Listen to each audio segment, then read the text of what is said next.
कहती अल्लाह रखे कदम कदम आबाद, कदम कदम आबाद तुझे, कदम कदम आबाद तुझे।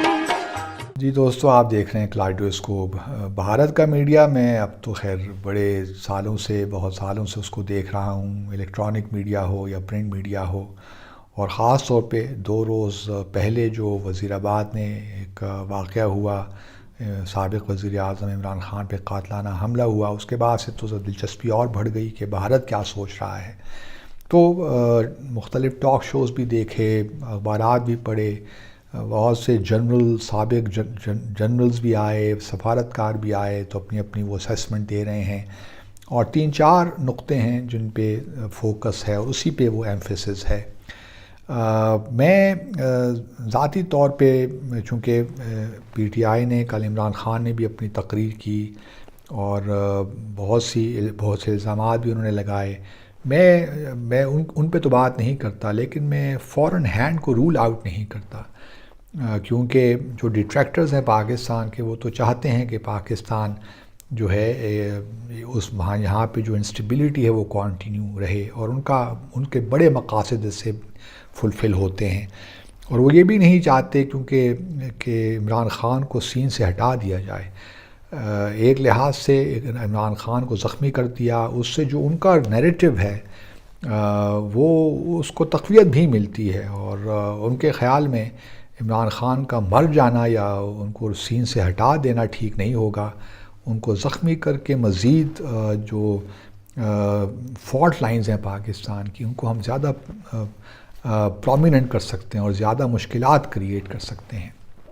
तो जो 3 पॉइंट्स वही हैं कि एक तो ये है कि जी बाहर से किसी को काम करने की ज़रूरत नहीं है पाकिस्तान के ख़िलाफ़। पाकिस्तान इम्प्लोड हो रहा है, अंदर से फट रहा है, और इतनी फॉल्ट लाइंस अब हो गई हैं कि अब जो है पाकिस्तान का बचना मुमकिन नहीं है।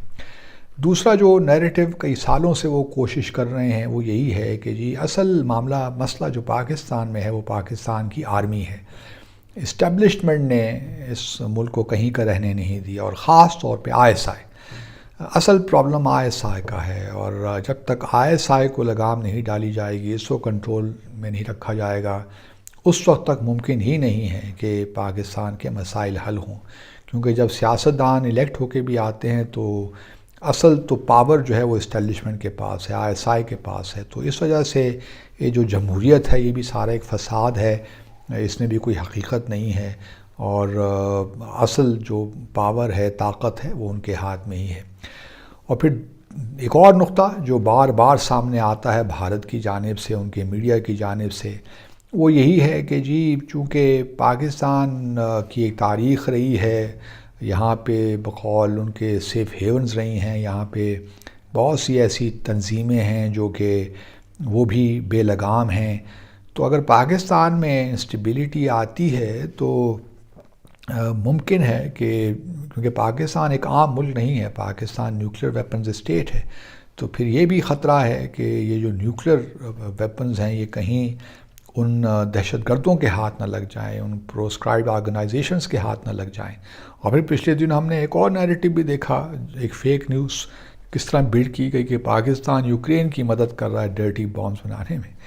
तो ये असल जो मकसद है हमें समझना चाहिए वो यही है कि हमारी जो इस्टेब्लिशमेंट है या आर्म्ड फोर्सेस हैं या ISI है, उनके और पाकिस्तानी पब्लिक के दरमियान खलीज पैदा की जाए, जो एक एतमाद की सूरत हाल है उसमें दरारें डाली जाएं। और यही भारत चाहता है, क्योंकि भारत की ख्वाहिश है कि हमारी आर्म्ड फोर्सेस कमज़ोर हों, और उससे यकीनन पाकिस्तान कमज़ोर होगा, और ये उसकी ख्वाहिश है। और फिर सारे मामले में कश्मीर का इशू भी सामने रखिए, तो भारत की ये ख्वाहिश है कि आर्म फोर्सेस पे, ISI पे पाकिस्तान के अंदर से आवाज़ें उठें, अंदर से लोग इसको क्रिटिसाइज़ करें, और ये खलीज बढ़ती रहे।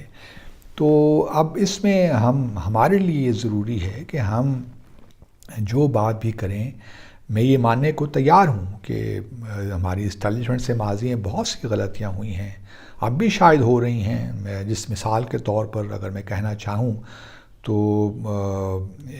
جو پریسر ہوا انپریسیڈنٹڈ، اس کی ضرورت نہیں تھی. اب جب عمران خان نے کل کچھ الزامات لگائے، ان کا جواب دینے کی ضرورت نہیں تھی ISPR کو.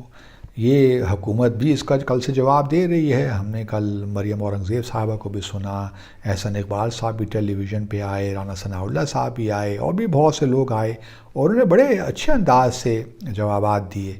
تو کوئی وجہ نہیں تھی ISPR کے لیے کہ وہ یہ پریس ریلیز ایشو کرتے، یا پھر اس کے بعد چونکہ اب اسد عمر صاحب کا بھی اس کا جوابی پریس ریلیز آ گیا، ان کا جواب آ گیا، تو اس سے سچویشن کو اچھی نہیں ہو رہی. اس سے سچویشن اور غیر مستحکم ہو رہی ہے. ہم اندر کی باتیں تو ہم سب جانتے ہیں کہ یہ سارا معاملہ کیوں ہو رہا ہے، کس طرح ہو رہا ہے، اور اس کی بہت سی وجوہات ہیں. لیکن خدارا جو ایسٹ پاکستان کی انالوجی ہے وہ آپ آج کل کے حالات پہ مت لگائیے. ایسٹ پاکستان کیوں بنگلہ دیش بنا، ٹھیک ہے ہماری بھی غلطیاں ہو سکتی ہیں اور تھیں، لیکن اس کو آپ رول آؤٹ نہیں کر سکتے کہ ایسٹ پاکستان میں بھارت کا بھی بہت بڑا ہاتھ تھا. اگر تالا سازش سے لے کر جس طرح مکتی بہانی انہوں نے بنائی، اور یہ پرائم منسٹر مودی نے تو خود ایکسیپٹ کیا ہے کہ مکتی بہانی بنانے میں بھارت کا ہاتھ رہا ہے. تو ابھی بھی بھارت، جو میں اکثر کہتا ہوں کہ فوڈ سولجرز جو ہیں، جو استعمال ہوتے ہیں لوگ آپریٹیوز، ان کو معلوم نہیں ہوتا کہ وہ ماسٹر مائنڈ کون ہے، فائنینسیئر کون ہے. ان کو تو بس پیسے مل جاتے ہیں، اور بہت سے لوگ استعمال ہوتے ہیں، چاہے وہ TTP کے ہوں یا اور جتنی بھی پروسکرائبڈ آرگنائزیشنز ہیں. تو یہ ایک بڑی جو 5th یا 6th جنریشن وارفیئر اس وقت پاکستان میں لڑی جا رہی ہے. یہ بڑے حساس معاملے ہیں.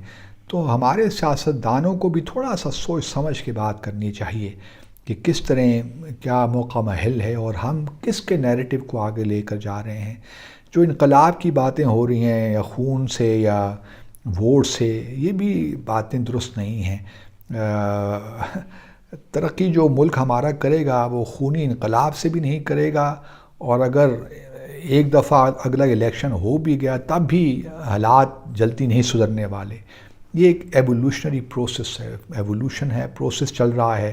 جب تک سیاسی جماعتیں اپنے اندر جمہوریت لے کر نہیں آئیں گی، جب تک ہمارے جو سیاستدان ہیں وہ اپنے انسٹیٹیوشنز کو اسٹرینتھن نہیں کریں گے، اس وقت تک میں نہیں دیکھتا کہ کس طرح حالات ایک توازن معاشرے میں قائم ہوگا.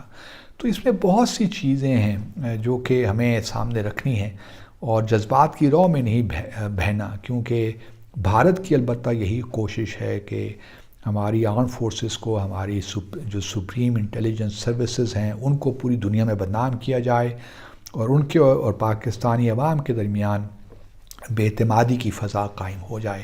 اور یہ میں آپ کو بتاتا چلوں، یہ کسی کے بھی انٹرسٹ میں نہیں ہے، اور خاص طور پہ ہماری ریاست کے انٹرسٹ میں نہیں ہے. اور ریاست سے کوئی شخص بھی بالا تر نہیں ہے، چاہے وہ کوئی سیاستدان ہو، کوئی جنرل ہو، کوئی بھی ہو. پاکستان سے آگے کوئی بھی نہیں ہے.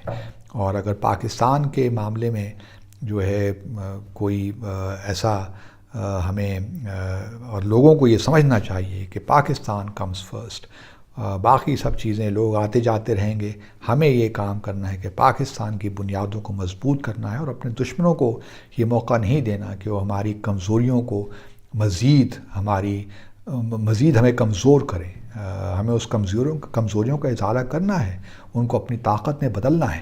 لیکن کویسچن یہی ہے کہ ہم میں کتنا سیاسی شعور موجود ہے. اور یہی بس میں کہنا چاہتا ہوں. آج کے لیے اپنا خیال رکھیے. اللہ حافظ.